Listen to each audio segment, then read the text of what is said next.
Arizona to be near her son, Tom. And Jack's murder investigation, once big news in the little town of Placentia, had gone cold. But now there was a new detective on the case, and as he began to dig, he uncovered what looked like a clue, a single name scrawled on a slip of paper. Could this be the key to finding Jack's killer? Here's Keith Morrison. After 5 years and a string of homicide detectives, the Jack Jesse murder case had become a game to avoid. And then one day, the whole impossible business was handed off to Tom Dove.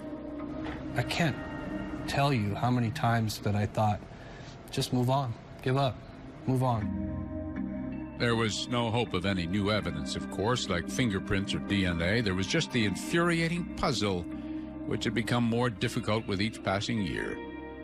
After I reviewed the case, I had no feeling for the family, no feeling for Jack Jesse. So, to get his head in the game, Dove met with the people closest to Jack, like his brother David. And when I met with David, he inspired me. His determination not to let the love for his brother go was a big motivating factor. But David also had some provocative information, something Jack told him after arguing with Sandra about moving to Arizona. If anything ever happens to me, he says it's her. Not the only time Jack said such a thing, it turned out. He actually told me I wouldn't be surprised if Fitch killed me. He said that. And so Dove picked through all the original files, hoping he might come across something that had been overlooked. And buried inside, he found this. A simple 2-page report, apparently unread by any detective. Remember the guy who walked into the bar, the one who told a story about the Jesse murder? Well, years later, when the case had gone cold, the bartender decided to call the Placentia cops.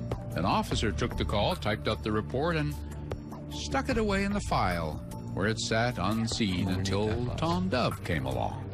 Two things caught my mind when I read it. One, whoever the caller is knew how many stab wounds were involved. And two, the caller stated that the person had used a back door or a window to enter the residence that night.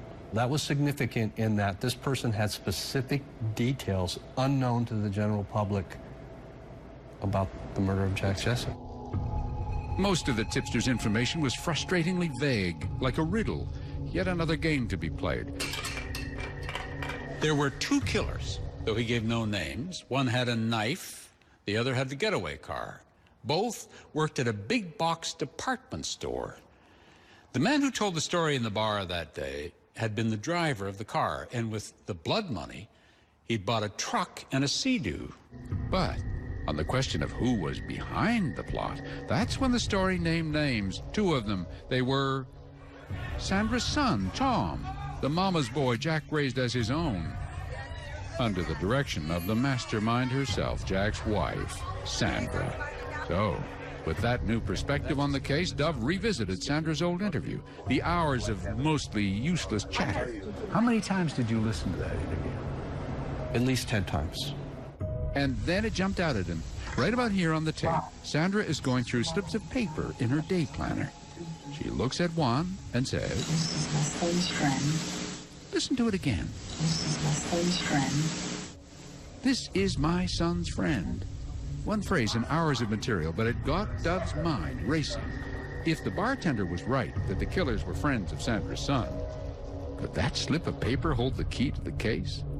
Dove tore through bags of evidence, and there it was, the day planner, seized 5 years earlier, just after the murder. I went through that day planner for probably a day or more. Went through every scratched piece of paper, every notation, everything that was put into place in that day planner.